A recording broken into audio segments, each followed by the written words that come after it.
अस्सलाम वालेकुम everyone. August Comte के नाम से तो हर सोशियोलॉजी का स्टूडेंट फेमिलियर है। That as we all know he was the founder, he was the pioneer of sociology. हम उन्हें फाउंडर के नाम से जानते क्यों हैं?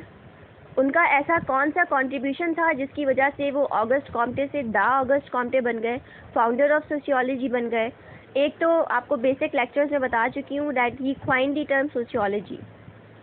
जो एक मेन कंट्रीब्यूशन था उनका, जो कि ओवरऑल सोशियोलॉजी की बैकबोन है as a social science, base है, that is the concept of positivism. क्योंकि ऑगस्ट कॉम्टे का ओवरऑल परसेप्शन ही बेस करता था फैक्ट्स एंड फिगर पे। ये साइंटिफिक माइंडसेट रखते थे, लॉजिक पे, रीजनिंग्स के ऊपर बिलीव किया करते थे। सो इन्होंने एक ऐसा लॉ प्रेजेंट कर दिया जिसकी वजह से ये ऑगस्ट कॉम्टे से द ऑगस्ट कॉम्टे बन गए, जिसकी वजह से ये फाउंडर ऑफ सोशियोलॉजी बन गए, और जो कि एक बेस बना सोशियोलॉजी का as a social science. That means हम जो आज जो रिसर्चेस कर रहे होते हैं, हम जो आज सोशल फिनोमेना को अंडरस्टैंड करने के लिए भी साइंटिफिक वे में कुछ स्टेप्स को फॉलो कर रहे होते हैं, नॉट जस्ट नेचुरल साइंसेस बल्कि सोशल साइंसेस के अंदर भी रिसर्च के अंदर कुछ खास स्टेप्स होते हैं, कुछ टेस्ट होते हैं, कुछ एक्सपेरिमेंट्स होते हैं, कुछ मेथड्स होते हैं जिनके थ्रू आप चीज़ों को, सोशल प्रॉब्लम्स को, फिनोमेना को, सोसाइटी को एनालाइज कर रहे होते हैं, एग्जामिन कर रहे होते हैं और कंक्लूजन्स ड्रॉ कर रहे होते हैं। सो ये ओवरऑल कॉन्सेप्ट की जो बेस थी that was provided by Auguste Comte. So let's take a start. Auguste Comte ने 1822 में अपनी एक बुक पॉजिटिव फिलॉसफी के अंदर एक लॉ प्रेजेंट किया जो कि law of 3 stages of human mind या फिर ह्यूमन थिंकिंग के नाम से जाना जाता है। और कॉम्टे के अकॉर्डिंग हमारे जितने भी कॉन्सेप्शंस होते हैं या फिर जितना भी नॉलेज होता है वो सारा कुछ खास स्टेजेस से होके गुजरता है। यानी जिस तरह से बायोलॉजिकल एवोल्यूशन होती है ना, कि आपके बॉडी पार्ट्स के अंदर मॉडिफिकेशन, अगर आपने डार्विन की थ्योरी पढ़ी हो, स्पेशली एंथ्रोपोलॉजी जो कि एक और डिसिप्लिन है that is almost related to sociology, जिसमें आप कल्चर्स और ह्यूमन बींग्स की एवोल्यूशन के बारे में पढ़े होते हैं, तो उसमें आपने डार्विन की थ्योरी के बारे में ज़रूर सुना होगा, और अगर नहीं सुना तो उसको विजिट कर लें कि किस तरह से ऑर्गेनिजम्स के अंदर मॉडिफिकेशंस हो रही होती हैं और उनकी एवोल्यूशन हो रही होती है। सिमिलरली एक सोशल एवोल्यूशन भी एग्जिस्ट करती है, और उसमें उस एवोल्यूशन में आपकी थिंकिंग की एवोल्यूशन है जिसके ऊपर ऑगस्ट कॉम्टे ने बात की थी। दैट कुछ खास स्टेजेस होते हैं जिससे गुजरते हुए ह्यूमन थिंकिंग डेवलप करती है या उसकी एवोल्यूशन होती है। और ये 3 स्टेजेस कौन कौन से थे? Theological, metaphysical, scientific. और इनको डिटेल में बताने से पहले अगर आपसे मैं सिंपली पूछूं कि आपके इर्द गिर्द फॉर एग्जांपल अगर कुछ भी होता है या अगर आप किसी सिचुएशन को फेस करते हैं, तो आप 3 तरह की चीज़ें सोचते हैं, ज़रूर सोचते हैं हर ह्यूमन बीइंग। स्पेशली आप इस्लाम रिलीजन की बात कर लें, आप हिंदुज़म की बात कर लें, आप क्रिश्चियनिटी की बात कर लें। या तो हम अपने साथ होने वाली चीज़ों को खुदा से जोड़ते हैं, दैट इज़ गॉड्स विल, या फिर हम सोचते हैं कि कोई सुपर नेचुरल पावर्स हैं जिनकी वजह से हमारे साथ कुछ हो रहा है, या फिर हम ये सोचते हैं कि कुछ ऐसे फैक्ट्स हैं, कुछ ऐसे हम लॉजिक को और रीजनिंग को यूज़ करते हैं, हम सब्जेक्टिविटी के बजाय ऑब्जेक्टिविटी को यूज़ करते हुए देखते हैं कि ऐसे कौन कौन से फैक्ट्स हैं, यानी कौन कौन से कॉजेज़ हैं जिनकी वजह से हम एक पर्टिकुलर सिचुएशन को फेस कर रहे होते हैं। जैसे मिसाल के तौर पर अभी आप अगर कोरोना वायरस जो अभी कंटिन्यूस जो चल रहा है, अगर आप उस पेंडेमिक की बात करें, बहुत रीसेंट एग्जाम्पल है, तो कुछ लोग कहेंगे दैट इट्स गॉड्स विल, खुदा की तरफ से ये वायरस आ रहा है और स्प्रेड हो रहा है। कुछ लोग कहेंगे नहीं, कुछ सुपर नेचुरल पावर्स हैं, और कुछ लोग कहेंगे कि नहीं, कुछ साइंटिफिक रीजंस हैं जिस पे मैं ऑलरेडी एक वीडियो बना चुकी हूँ कि किस तरह से कौन कौन से फैक्टर्स हैं सोशल चेन से रिलेट करते हुए जिनकी वजह से इस पैंडमिक का स्प्रेड, इस वायरस का स्प्रेड और ज़्यादा पॉसिबल हुआ और ज़्यादा बढ़ा। इस पर वीडियो बना चुकी हूँ, आप ज़रूर विज़िट कीजिएगा। तो हर इंडिविजुअल 3 तरह से सोचता है, और ये जो 3 तरीके हैं यही वो 3 स्टेजेस हैं जिस पे ऑगस्ट कॉम्टे ने बात की थी, और इसी के ऊपर हम इस वीडियो में बात करेंगे। और एट दी एंड एक और चीज़ कि ऑगस्ट कॉम्टे के अकॉर्डिंग हम ह्यूमन थिंकिंग जो होती है जब वो डेवलप होती है इन 3 स्टेजेस में, तो जो अगली वाली स्टेज होती है वो पिछली वाली स्टेज से डेवलप्ड होती है, उससे सुपीरियर होती है, मोर इवॉल्व होती है, मॉडिफाइड होती है। क्यों? क्योंकि ऑगस्ट कॉम्टे का बिलीव ही फैक्ट्स पे था, और जैसे जैसे इन स्टेजेस में हम आगे बढ़ते जाएंगे तो हम लॉजिक्स की तरफ जाएंगे, और इसी वजह से इनके अकॉर्डिंग जो सक्सीडिंग स्टेजेस होंगे वो प्रीसीडिंग स्टेजेस से सुपीरियर होंगे। सो फर्स्ट स्टेज की बात करते हैं, थियोलॉजिकल स्टेज। थियोलॉजिकल जो मेन टर्म है इसका मतलब होता है डिस्कोर्स इन रिलीजन, यानी कि जब रिलीजन डोमिनेट कर जाए, जब हम हर चीज़ को रिलीजन से जोड़ें, जब हम जितने भी नेचुरल या सोशल इवेंट्स हैं उनके पीछे खुदा की मर्ज़ी को लिंक करें, एसोसिएट करें कि हाँ एक अगर फिनोमेना हो रहा है तो उसके पीछे गॉड की विल है, अगर सुनामी आ रहा है तो उसके पीछे गॉड की विल है, अगर अर्थक्वेक आ रहा है तो मैं ये नहीं कहूँगी कि ज़मीन पे कुछ प्लेट्स हैं जो कि मूव कर रही हैं जिसकी वजह से अर्थक्वेक आ रहा है, बल्कि मैं कहूँगी ये खुदा की मर्ज़ी है। अगर ये वाली स्टेज होगी तो मीन्स आप हर चीज़ को रिलीजन से जोड़े होते हैं। और फर्दर अगर इस स्टेज की बात करें तो ये थियोलॉजिकल स्टेज फर्स्ट स्टेज है, इसको फिक्टिशियस स्टेज भी कहा जाता है, और ये तकरीबन 1300 के अंदर एग्जिस्ट किया करती थी। एंड जितने भी थियोरेटिकल कॉन्सेप्शंस हैं, चाहे वो जनरल हो या स्पेसिफिक हो, हर किसी को सुपर नेचुरल बीइंग के साथ जोड़ा जाता है, यानी गॉड के साथ जोड़ा जाता है। मीन्स कुछ भी है यहाँ पे there is lack of logical, there is lack of orderly thinking, यहाँ पे रैशनैलिटी नहीं है, यहाँ पे लॉजिकल थिंकिंग नहीं है, फैक्ट्स की बात नहीं है, बल्कि हर चीज़ को टेकन फॉर ग्रांटेड लिया जा रहा है, एक्सेप्ट किया जा रहा है एज इट इज़, खुदा की मर्जी मानकर। सो ओवरऑल अगर आप बात करें तो थियोलॉजिकल थिंकिंग का मतलब है believe in super natural power, और इस तरह की थिंकिंग जो प्रिमिटिव रेसेस थी उनके अंदर पाई जाती थी। जैसे अगर आप एवोल्यूशन ऑफ सोशियोलॉजी की भी बात करें, ओरिजिन ऑफ सोशियोलॉजी की भी बात करें, और इस पर वीडियो बना चुकी हूँ, आप ज़रूर विज़िट कीजिएगा, और उस वीडियो को विज़िट करते हुए भी आप रिलेट कर पा रहे होंगे कि किस तरह से लोग पहले हर चीज़ को खुदा की मर्जी माना करते थे। जैसे अगर मैं एग्जाम्पल के तौर पर लूँ, जो इनलाइटनमेंट का दौर था जिसमें फ्यूडलिज्म की बात की थी, तो वहाँ पे दो ही क्लासेस हुआ करती थी, एक मोनार्क थे और दूसरे वाले पीजेंट्स हुआ करते थे।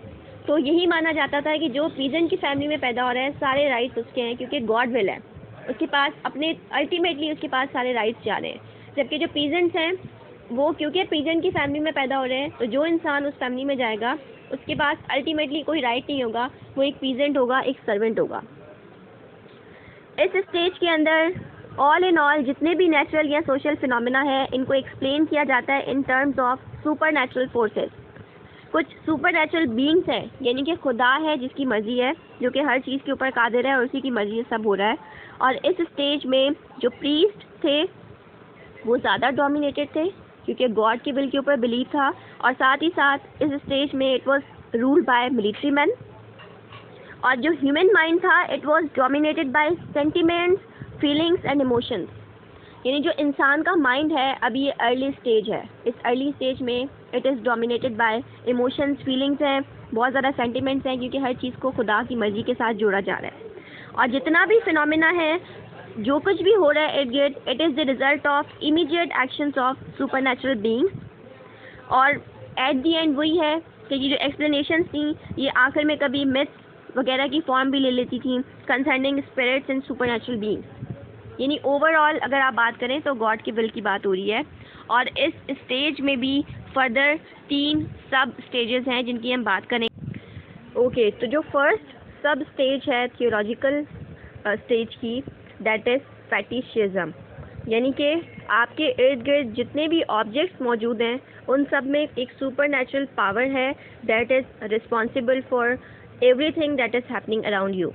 आपके इर्द गिर्द जो कुछ भी हो रहा है, आपके साथ जो कुछ भी हो रहा है, उसके पीछे आपके इर्द गिर्द जितने भी ऑब्जेक्ट्स मौजूद हैं उन सब में एक सुपर नेचुरल पावर है। वो ऑब्जेक्ट कोई भी हो सकते हैं, वो ऑब्जेक्ट पीसेस ऑफ वुड भी हो सकते हैं, स्टोन भी हो सकता है, स्कल भी हो सकता है। जैसे आपने अक्सर सुना होगा कुछ रिलीजन्स के अंदर कहते हैं पहाड़ी वाले बाबा, पानी वाले बाबा, कुछ इस तरह की, यानी कि कुछ ऑब्जेक्ट्स हैं जिनके अंदर सुपर नेचुरल पावर्स हैं और वही ऑब्जेक्ट्स आपके इर्द गिर्द चीज़ों के पीछे रिस्पॉन्सिबल है।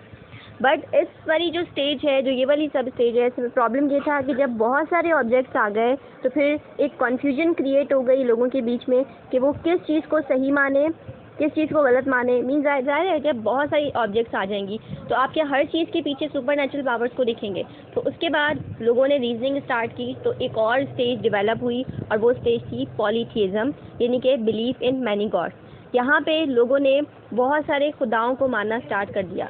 जैसे अगर बारिश हो रही है तो उसको बरसाने वाला अलग अलग गॉड है। अगर आपके पास पैसा है तो पैसे को प्रोड्यूस करने वाला, आपको पैसा देने वाला अलग गॉड है। आपको ज़िंदगी देने वाला अलग गॉड है। हर निज़ाम चलाने वाला अलग खुदा है।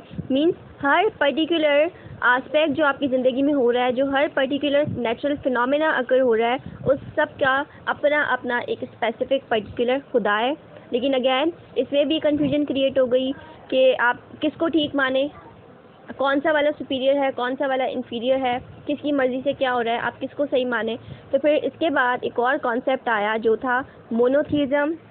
मोनोथीज़म का मतलब है वन, यानी बिलीव इन वन गॉड, एक ही खुदा है, वही सब कुछ है, वही हर चीज़ को कंट्रोल कर रहा है। दुनिया में होने वाली हर चीज़, इंसान की तकदीर को बनाने वाला हर चीज़ के पीछे वही एक खुदा है। और ये एक क्लाइमेक्स था, मोनोथीज़म एक क्लाइमेक्स था थियोलॉजिकल स्टेज का, बिल्कुल एंड सब स्टेज थी थियोलॉजिकल स्टेज ऑफ थिंकिंग की।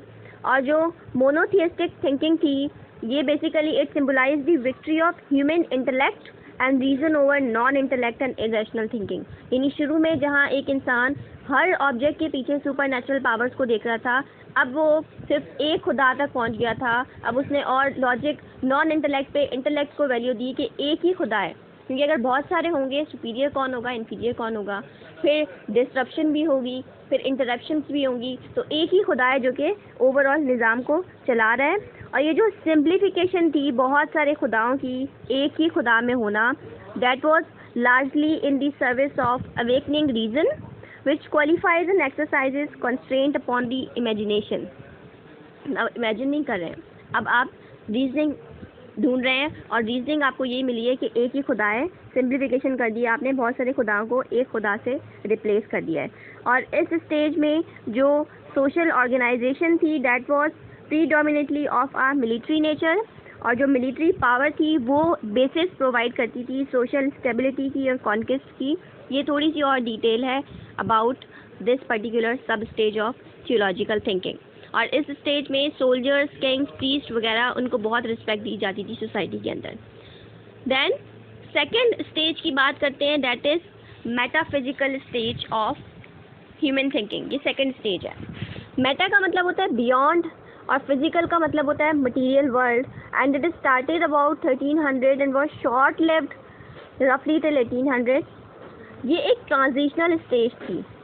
क्यों? क्योंकि ये ऑलमोस्ट एक एक्सटेंशन थी थियोलॉजिकल थिंकिंग की। यानी अगर आप मेरा पॉइंट ऑफ व्यू लें तो मैं कहूँगी कि कॉम्टे की जो लॉ ऑफ 3 स्टेजेस है वो बेसिकली 2 स्टेजेस का लॉ है। एक first law theological first stage यानी रिलीजियस, और दूसरा पॉजिटिव स्टेज यानी साइंटिफिक। ये जो बीच वाली स्टेज है मेटाफिजिकल या एब्स्ट्रैक्ट स्टेज, ये एक तरह की ट्रांजिशनल स्टेज थी। इसमें चर्चमैन और लॉयर्स वगैरह को बहुत इंपॉर्टेंस दी जाती थी, और इसमें डिफेंस को इंपॉर्टेंस दी गई थी। और जो सुपर नेचुरल बींग्स हैं यानी जो खुदा है उसको रिप्लेस कर दिया गया था सुपर नेचुरल फोर्सेस से। रैशनलिज्म स्टार्ट हो गई थी। रैशनैलिटी से लोगों ने लॉजिक से सोचना स्टार्ट कर दिया था कि लाजमी नहीं है कि हर चीज़ के पीछे खुदा हो, बल्कि कुछ चीज़ों का आंसर आपको रिलीजन देता है तो कुछ चीज़ों का आंसर आपको सुपर नेचुरल पावर्स से मिल रहा होता है, कुछ चीज़ों का आंसर आपको लॉजिक और रीजनिंग से मिल रहा होता है। तो यहाँ पे साइंटिफिक माइंडसेट डेवलप होना स्टार्ट हुआ था, और ये एक एक्सटेंशन था थियोलॉजिकल थिंकिंग का। थियोलॉजिकल थिंकिंग होती क्यों है, रिलीजियस माइंडसेट होता क्यों है? ऐसे बहुत सारे सवालात जिनके जवाबात आपको नहीं मिलते, जैसे the question about the creation of a man, purpose of man, हम यहाँ पे क्यों मौजूद हैं, हम दुनिया में क्यों आए हैं, हमें कहाँ जाना है, क्या मरने के बाद दोबारा ज़िंदगी होगी। ये वो क्वेश्चंस हैं जिनका आंसर आपको रिलीजियस माइंडसेट दे रहे होते हैं, जिनका आंसर आपको थियोलॉजिकल स्टेज में मिलता है। उसके बाद वो एक्सटेंड होती है तो ये ट्रांजिशनल स्टेज आती है, और इसके बाद फिर जो फाइनल स्टेज आती है जो कि मेन आइडिया है ऑगस्ट कॉम्टे का, जो कि बेस है सोशियोलॉजी की as a scientific discipline, that was positive और scientific stage, and it was started in 1800, जब एक दुनिया जो है, जब लोगों की थिंकिंग पॉजिटिव स्टेज में एंटर हुई, means scientific way of thinking. लोग हर चीज़ के पीछे साइंस को रिलेट कर रहे हैं। लोग अगर किसी सोशल फिनोमेना को अंडरस्टैंड करना चाह रहे हैं, कोई नॉलेज है, तो वो नॉलेज एक सिस्टमेटिक वे में हासिल किया जा सकता है। एक कंक्लूजन ड्रॉ करना है तो वो एक सिस्टमेटिक वे में डेवलप किया जा सकता है। कुछ खास स्टेजेस हैं। पॉजिटिविज्म का मतलब application of scientific method to study social phenomena. कुछ भी आपको साइंटिफिकली स्टडी करना है, सोसाइटी को अंडरस्टैंड करना है, तो आप कुछ खास स्टेप्स को फॉलो करें। कोई ऐसा तरीक़ाकार बनाएं जो कि टेस्टेबल हो, जिस पे आप एक्सपेरिमेंट कर सकें। आप हाइपोथेसिस डेवलप करना स्टार्ट करें, एक्सपेरिमेंट्स डेवलप करना स्टार्ट करें और उसके बाद फैक्ट्स की बेस पे आप काम करें। मीन्स ये जो साइंटिफिक नॉलेज है, it is based upon facts and these facts are gathered by observations and experiments, जो आपका पहला स्टेप होता है सोशल रिसर्च का, जिसमें आप ऑब्जर्वेशन कर रहे होते हैं या आप अपनी क्यूरियोसिटी के ऊपर जो आपको टॉपिक या कोई भी प्रॉब्लम मिलता है उस पर काम करते हैं और उसके बाद आप साइंटिफिकली फैक्ट्स के ऊपर बेस करते हुए कंक्लूजन को ड्रॉ कर रहे होते हैं। And this stage is governed by industrial administrators and scientific moral guides. और ये वो फाइनल स्टेज है जो कि sociology as a scientific discipline की बेस बनता है और इसी की वजह से ऑगस्ट कॉम्टे को द ऑगस्ट कॉम्टे के नाम से, फाउंडर ऑफ सोशियोलॉजी के नाम से जाना जाता है। और सिंपली अगर एट दी एंड दोबारा से हम अगर एक एग्जांपल लेते हैं, मिसाल के तौर पर अगर एक इंसान मर रहा है, मिसाल के तौर पे मर जाता है, तो जो थियोलॉजिकल स्टेज है वो कहेगा खुदा की मर्ज़ी है, जो आया है उसको जाना है, जो खुदा की मर्ज़ी। जो सेकंड स्टेज है उसमें ट्रांजिशन आएगी, कुछ सुपर नेचुरल पावर्स होल्ड कर लेंगी। और जो थर्ड वाला स्टेज है उसमें आप साइंटिफिक रीज़न देखेंगे कि इसकी डेथ के पीछे रीज़न क्या है। हार्ट अटैक हुआ था, ब्रेन हैमरेज हुआ था, कोई और बीमारी थी, आप साइंटिफिक रीज़न देखेंगे। इसी तरह से सोसाइटी में होने वाले डिफरेंट सोशल फिनोमेना या सोशल प्रॉब्लम अगर कोई आ जाता है तो उसके पीछे भी सोचने के तरीक़ेकार डिफरेंट होंगे और यही तरीक़ेकार स्टेजेस ऑफ ह्यूमन माइंड या ह्यूमन थिंकिंग है। That was developed by, presented by Auguste Comte, the founder of sociology. I hope this video was helpful. Kindly feedback ज़रूर दीजिएगा in the comment section। आपको पसंद आई video या अगर कोई बात आप शेयर करना चाह रहे हैं तो ज़रूर, और अगर आप मेरे चैनल पे न्यू हैं तो प्लीज़ सब्सक्राइब कीजिएगा और इसको शेयर ज़रूर कीजिएगा। Thank you so much, keep supporting, have a good time.